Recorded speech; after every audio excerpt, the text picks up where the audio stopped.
Ashama harka fuunee hordoftoota keenya kabajamoo fi jaallatamoo kan biyya keessaa biyya alaa teessanii bakkuma jirtanitti nu daawwachaa jirtaniif salaamanni keenya bakka jirtanitti sinaa ga'u jecha har'a qophii ayyaana haaree sababeeffachuudhaan qabannee isinii dhiyaannee jirra. Guyyaa har'aa keessummaa addaa tokko qabadheetiin jira. Kan amma duraas yeroo takka wal arginee jirra. Hunnuufaanaa miti yeroo lammeessaatiif jechuudha. Ayyaana haaree sababeeffachuudhaaf waan ijoo ta'e qabxiilee gurguddoo sadii afur irratti haasa'uuf deemna afaan mari'achuu deemna. Saniif kabaju baga nagayaan istiidiyoo teenya tanan nu argamte siin jenna. Baga nagayaan eedan isinillee galatoomaa yeroo lammaffaaf naaf yeroo keessaniif hedduun isin galateeffadha. Hayyee gamanumaa gara dubbii ijoo waan nu fideetu jira waan guyyaa irraa haasa'uu dhufne kuni mee ati dhimma baqataatiin wal qabatee dubartiin teenya yookaan obboleettiin teenya takkatan baay'ee dhibamtee rakkattee biyya Suudi Arabiyaa keessatti kaansarii harmaatiin miidhamteetu jira. Mee dhimma kanarraa dubbii ijoo jalqaba godhannee kan isinii dhiyaannee jirru kana mee waa'ee kanarraa maal jettame ati? Waa'ee obboleettii teenya tan Suudi Arabiyaatti dhukkubsattee jirtu kana waan hedduu irraa wanni jennu hin qabnu gabaabsineetuma uummata keenyaaf ibsuudha malee maaliif tana biyya gudufte taasisabaan yaafatti waan jaansan maaliif wanni dhaabbatu lubbuudhaaf magantaa itti Oromoon sigala kanaaf hatattamaan ariitiidhaan wanni jechuu barbaadu kan waan irraa haasoo yookaan yeroo itti fudhannu son ta'e waan dhaabbataati waan ta'eef waan waagalatti kana wanni jechuu barbaadu hatattamaan gaafumaatiin gaafatti wanni dafee deebisaa kana si kan nu dandeef itti yaaduun barbaachisu yeroo barbaachisu waan ta'eef inanillee dafee afaan irratti deebisaa kana si kan nu barbaadu obboleettiin teenya sun arraan tana kaansarii harmaatiin qabamtee jirti. Kaansariin harmaa kaansariin ni beeka walumaa gala namuu ni beeka dhukkubni kaansariidhaa yeroo sin fudhachiisu. Kanaaf wanni jechuu barbaadu sabni Oromoodhaa ilmaan Oromoodhaa wal malee hin qabnu. Maaliif obboleettiin teenya arraan tan dhukkuba sanirraa hafte bu'aa tokko saba kanaaf buusuu dandeessi. Yoo dhabdee arra goota tokko nu dhalte boruuf goonni san saba kanaaf waa gumaachuu danda'a. Isinillee nu hafuun nuuf lubbuun Oromoo tokko hafuun nuuf ni wayinuu hidaa malee nu irreessu. Kanaaf atilleen akka miidiyaa keessanitti ammaan tanatti hatattamaan akka gurra uummata Oromoo biraan naageessu akka Oromootti wanni hin dafee siin dhaabu barbaadu. Tana obboleettii teenya san kana waan xinxalaa goonuu miti waan haasoo goonuu miti waan yeroo itti fudhannuu miti hatattamaan namni dhiiga Oromoo qabu namni Oromoofiin hadooda jiru namni Oromoof ni dhimmamama obboleettiin tiyya san hin du'in namni jiru yoo jiraate Oromoon dafee obboleettii teessanya san waan danda'u yoo dhabee humaa hin qabaanne rabbiin isatti hin beeyin du'aayiidhaan akka bira dhaabbatu yoommoo ginee takka akka biyya Masriitiin jira amma ana akka hiyyatti akka baqataa biyya Masriit ginee takka yoo qabaate nusa takka akka obboleettii haadha garaatii wajjin bahee sanitti ilaalee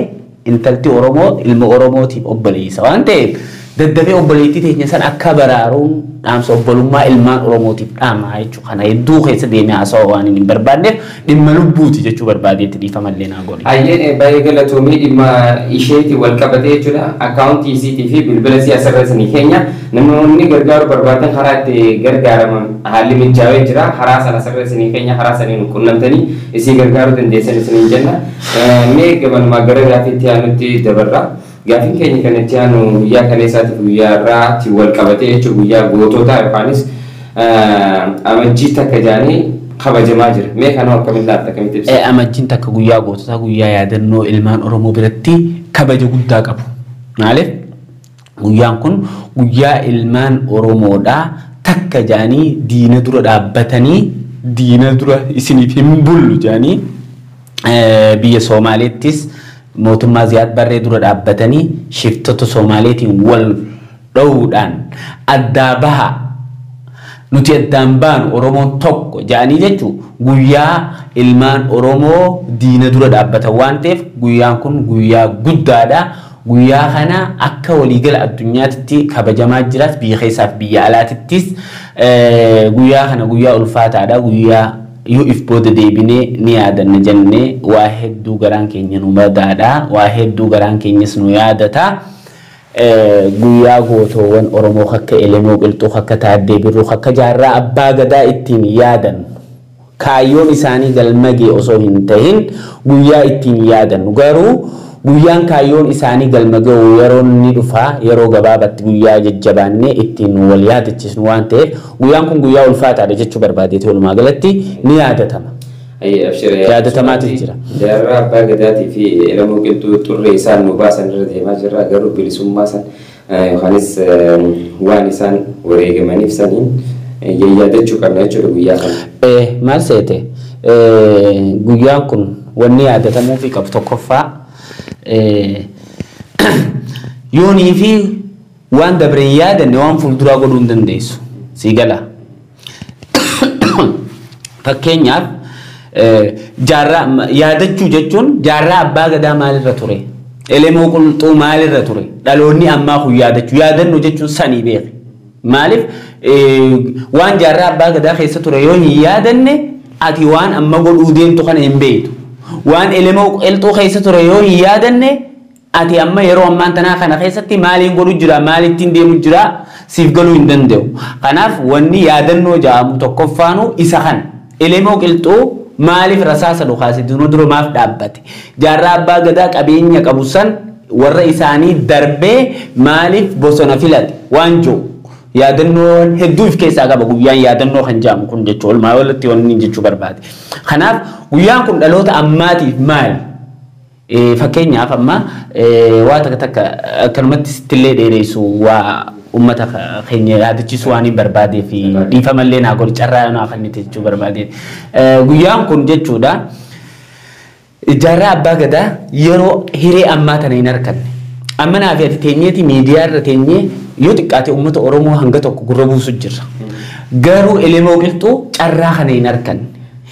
yeroon isaan qabsoo tana ittiin gaggeessuu turan yeroo hamtuudha yeroo waraqaa takka Hararii fuutee magaalaa Ciroo geessuudhaaf bu'aa ba'ii guddaa si feesisu keessa kan qabsoon dabarte si gala kanaaf wanni guyyaa san yaadachuu qabnuuf guyyaa irraa kanaaf nu jajjabeessa jaallan keenya kan kaleessa kufan san qabsoo akkanaa keessa turanii nuti yoo maal godhuu qabnaa nu yaadachiisaa jechuudha wanni irra guddaa yaadachuun dirqamaa fi inni lammaffaan maal keessa turan jennee seenaa isaanii keessa deemnee yoo qoranne nu tokkoomsa maaliif jaallan kaleessa kufan amma fakkeenyaaf gaafa Eebli 15 ni kabajama si gala Eebli 15 kun fakkeenyaaf maali yoo jenne guyyaa naannoo dhageessee jirtaa yookaan hoo atilleen qorna tariinarra beekuu dandeessaa wal yaadachiisuu yoo taate malee naannoo Somaalee keessatti adda baha kiristaanaaf islaamatti jaaniini adda hin baanuu nuti Oromoodha jaanii guyyaa rasaasa tokko rasa qawwee takka rashanamanii loolla takkatti awwaalaman kuni maali sun yaadachiisuun nu barbaachise yoo isaan san yaadanne nuti arra tokkoomuu dandeenya kanaaf guyyaan yaadannoodha dirqama akka addunyaattis barbaachisaa wanni ta'eef kanaaf jechuudha waasitti siida tadabartee wanni yaadataniif itti fuulduraatiif barnoota waan dabartee bakka tokko akkas lamadan kofne yookaan namni boolla takkatti tara lama hin nyaadhamne sanfaadhaafis barnoota guddaanu ta'a jechuudha. Mee sagantaa keenya biyya irraa kanumatti gaggabaabsinee deemna sagantaatti aanutti dabarraa sagantaatti aanu torban dabree tana keessa xiqqashoo olola wayiitu ture jaalmarroon ajjeefamee waan jiru jira mee tan akkamitti ibsita? Maal seete maamme diinonni Oromoodha yeroo hundaa'uu ololaan Oromoo tana burjaajeessuudhaaf laal lolli guddaan amma sirna Minilik irraa fudhadhu hololli mataan isaatu siin jaa ololli ifiifuu lola tokko Oromoo wanni ittiin hedduu cabuu turte maali olola amma yeroo ammaan tanaa keessatti Oromoodhaaniin ololaan cabsa jechuun garuu waan hin fakkaanne yeroo dhagaanuu ija banate kana keessatti na ajaa'ibsiisa jarri ololu kun malee dhuga amma dura fayyade isaan fayyade ololli isi gaafa miidiyaan isaan qoftiin harkaa qaban gaafa miidiyaa isaan qoftiin ittiin olii gad oofan isaan fayyade garuu jaarraa 21ffaa kana keessatti yeroo amma fakkeenyaaf yoo ati kufte maammeen kufe jechuu miidiyaan sooshaal miidiyaa kun maammeen akkana kufee gufatee kufee waan akkasii gufatee kufee istiidiyoo isaa keessa kufee yeroo jaamu kana keessatti jaalmarroon du'e gisee jaanii uummata kanatti kijiban mee ifi kijibe moo uummata kijibeedha waan naa jaabi maaliif wanni inni kana siin jechuu barbaade waan takka takka laa dirqama buqqaasanii dubbachuun saba kanaaf ibsuun jechuufiin kana si kaasuu barbaade gaafa amma dura miidiyaan hin jirre gaafa miidiyaan tokkichi wayyaaneedhaa jiru gaafa wayyaanee zamana wayyaanee fi oppiidiyoon amma jirtu tun ittiin uummata keenya burjaajessu turan gaafa wanni takkas wal qunnamtiin sooshaaliin tokko kan hawaasa kana wal garsiisu hin jirre keessatti wooma feete jechuu turte wayyaaneen maal waraana bilisummaa Oromoo achitti daaraa goone maal jee mallas mataansaa 15 ኦነት ተበትኗል ጄ የቀረ እንኳን 15 አይሆንም ጄ ማለት አና ማራለም ቢሆን ባዬ ወኔ አፈ ደማ ቁረሻኑ እንጌይሱ ጄ ዋን ኦነግ ጃቡ ብትነይስኔ ጋር እንከስ ጄ ኦሶ ጂሸን እንጌይን ከሰቲ ፊንጭሊ በረቶታ በራ yeroo sana amma dheertuu la yeroo dheertuu yoo xiqqaate waggaa 15 harraani taahatiyetiin tilmaama xiyyaa fincilli barattoota gaafa gaazexenyaan aljaziiraadhaa kan ture kan Maamad Adamoo faan gaafa biyyarraa bahan fincila barattoota Oromoodhaa osoo sooshaal miidiyaan kun hin jirre keessatti gaafa mallas onag tabattaname hin jiru dhumee jira onni hafe namni 15 hin geewu gaafa jeesan ilmaan Oromoo guututti addi bilisummaa Oromoon waa bulchu abbaan biyyaa abaawoodhaa jee mormii biyya hunda keessaa yuunivarsiitii keessaa itti dhootee jechuudha. Yeroo sanitti onag namni 15 akkamitti yuunivarsiitii naannoo Itoophiyaa guutuu keessaa fincila dila kana kaasuu danda'e waan jiru gaafiin isa mataa isaatti dhufuu geessee jechuudha. Siigalee kanaaf walumaa galatti diinonni ilmaan Oromoo ilmaan naftanyaa ilmaan Habashaadhaa mootummaa dhufaa dabraa keessatti ilmaan Oromoo kana mooraal cabsuudhaaf waan hin jenne hin qaban waan hin goone hin qaban akkuma siime abbaan isaanii mallasuu dhabamtee abaawoon hin jirtu je har'a kutaan Oromiyaa guutuun kutaan 11 abaawoodhaa jechuudha siigalee osoo ammantee yeruma sanittuu itti baate kanaaf wanni kana irra laalu hin jiru waan isaaniif haariyaatii miti jechuu barbaadeeti. Xiqqasha waattis dhiyeessi gaafadha fakkeenyaaf nafxanyaan diinni isaa guddaan yookaanis baaragni maqaa abaawoo kanaa fi abaawoo dhagoon fedhu yookaan sirni nafxanyaa sun guutuutti abaawoo kana irraa baarage jaan amma abaawootu TPLF hojjetee nurkutu jira hasu nu dhoo jira jettee bilisiginnaa ololaa turte mee kanaati dubbiin dhugumatti abaawoon TPLF wajji mee waggaa 27 TPLF abaawoo akka diinaatti isa barbaadaa turte mee calculation kamiini jarri lamaan wal furoome tokko tahee waliin bilisiginnaa fadhaadhawa yaati dubbiin akkamilla na dhagaye abaawoon arra dhiisiiti gaafa silaa irkattummaa barbaaddu irkattummaa hin barbaanne arra yeroo dahannoo arra alhamdulillah rabbil abaawoon dahannoo ni qabdiyu jechuun ni danda'ama maaliif ummanni sabni Oromoo dammaqeeti gaafa silaa abaawoon dahannaa barbaaddu gaafa irkattummaa barbaaddu zamana namni keenya hin dammaqiniif zamana namni keenya ati Oromoo dho'ettee nu deemee dargii siyyaamu gajaan ogguu dhageenya zamana sanittu addi bilisummaa Oromoo irkattummaa hin barbaanne arra keessatti dhiisi arra kaa jaalmarroon bakka fedhe taa'ee miidiyaadhaaf gaafii deebii godhu jiru dhiisiiti zamana sana keessattu hin barbaanne jechuu barbaade kanaafuu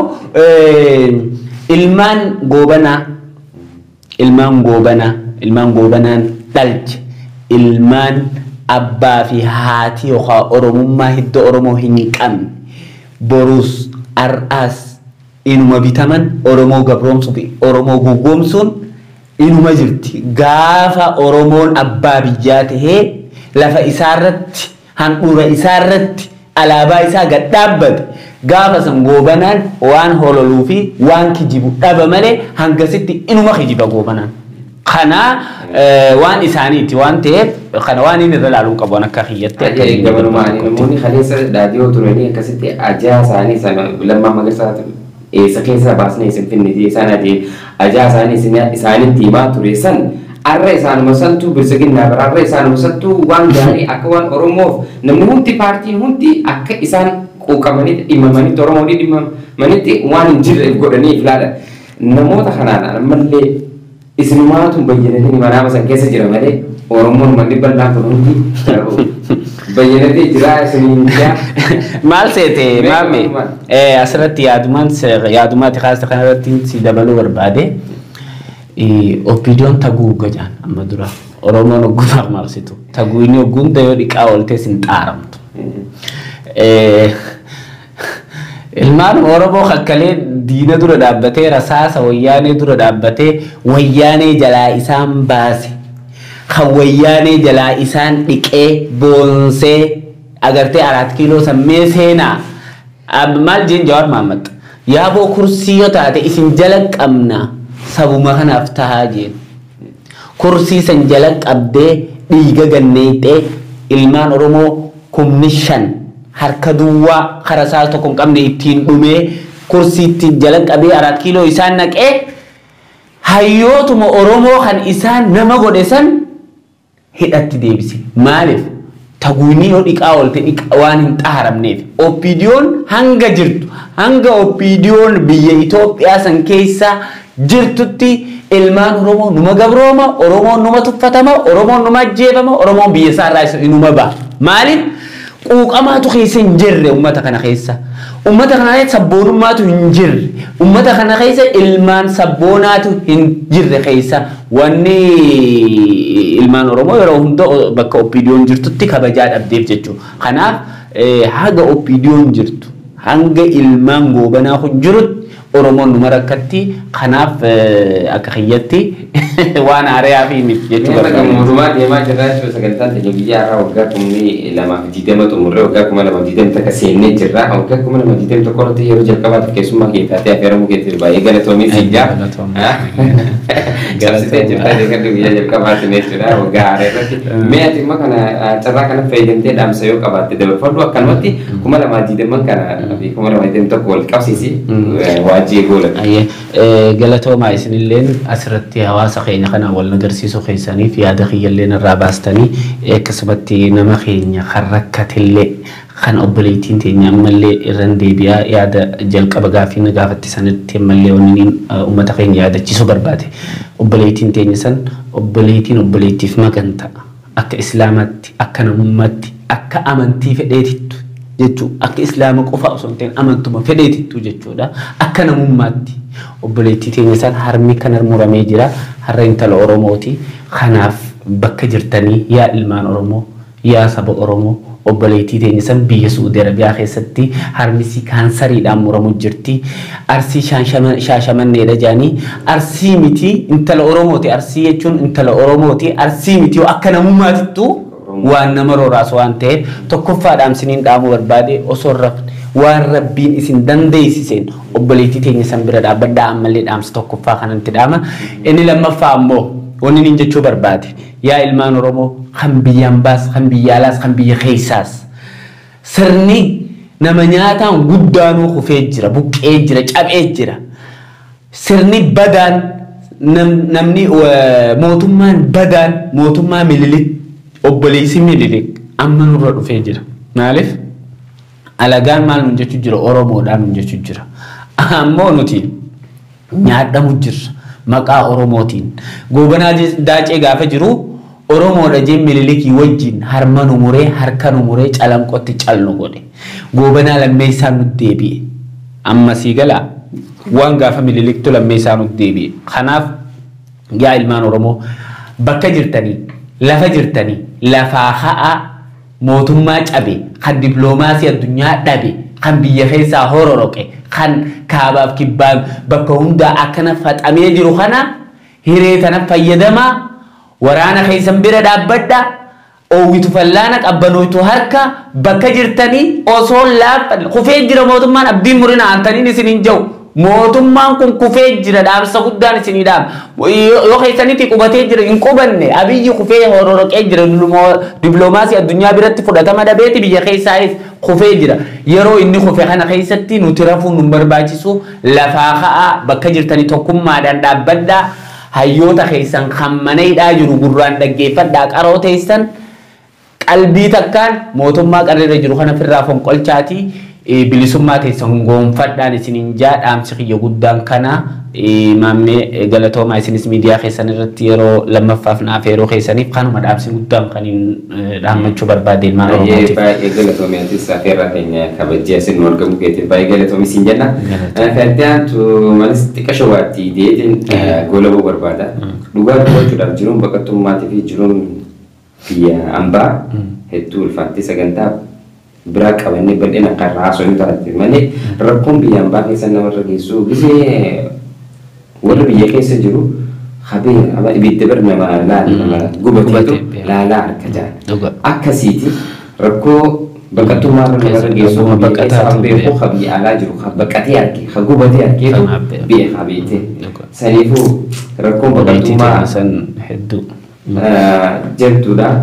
Haadhaa fi abbaa fi firri kee yeroo si bira jiraate si wallaanachuu hin dandeenye ibsachuu hin dandeenye kophaa mana keessa teessee hanga dhukkubni sirra turuu yookaan nama gargaarsa dhabdee nama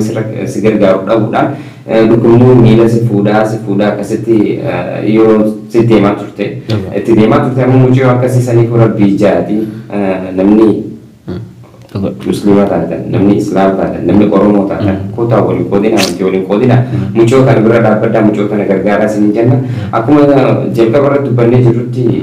bilbila isiitii fi akkaawuntii haraa namoota isiidhaan wal qunnamanii isii tana maallaqni gaafatame 50,000 jira yaala 50,000 maallaqa guddaa Arabiyaa jirti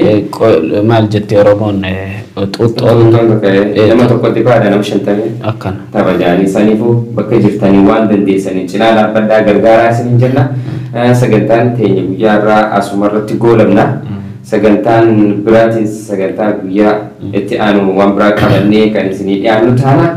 arraaf gamanumaa nageetti isinii jenna waan nu dhaggeeffattaniif nu hordoftaniif galatoomaa isinii jenna. Galatooma.